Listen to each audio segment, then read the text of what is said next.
One thing I love about being African is expression. Oh, we are so beautiful in all our shades. When we are at festivals like this, we are able to express that even more.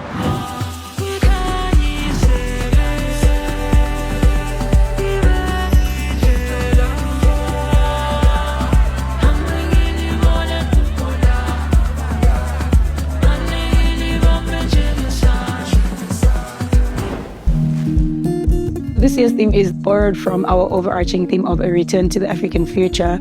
The Forgotten Seed really speaks to forgotten foodways and also things that we maybe have unlearned now that we have been exposed to more modern technology. We speak of knowledge and information that may be getting lost over time.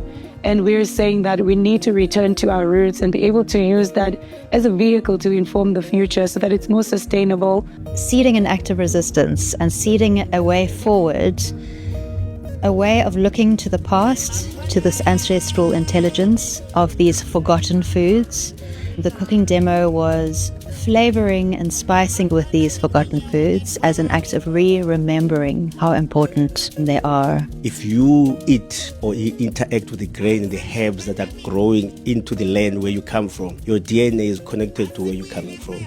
If somebody that is not from here comes to this land, how can we prove that we were here first and that we know this land if we've forgotten our ways and our traditions? There are so many indigenous ingredients that we're not using as much anymore. My involvement was mainly to showcase how important it is to ask questions, archive the information, and then pass it on to future generations. We come here not to resolve anything, but just to ignite, to spark a conversation.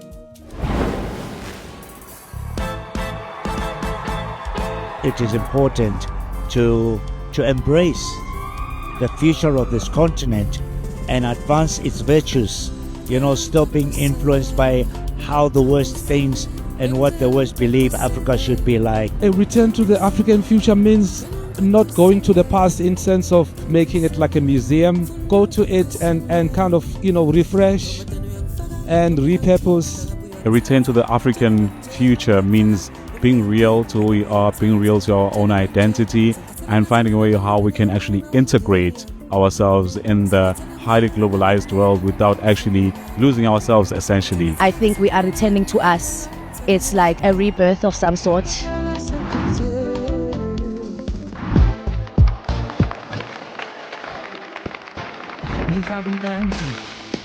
Coming back home and reflecting on things that are at home makes me feel positive that there's a way forward, whether it is indigenous, cross-indigenous patterns. Our own history is about growth, it's about collaboration, and that feels like the future that we all want to be in. And that's just the African way of life. We share, we don't even have to talk sustainability because we are not a wasteful people. The African fashion industry is speaking our heritage. It's always such an experience because you know that the crowd out there is just excited to see what you have to showcase. É hora de repensar como refazer a África de forma que possa nos beneficiar também como africanos. E começa na cultura. A return to the African future is a return to self. The closer you are to yourself, the more you can impact everything else. Through our stories, our music, our beauty, I cannot overemphasize the importance of such events. I think it's important to be rebellious and unapologetic about our skin, our lows, our highs. It's important to own everything that is ours.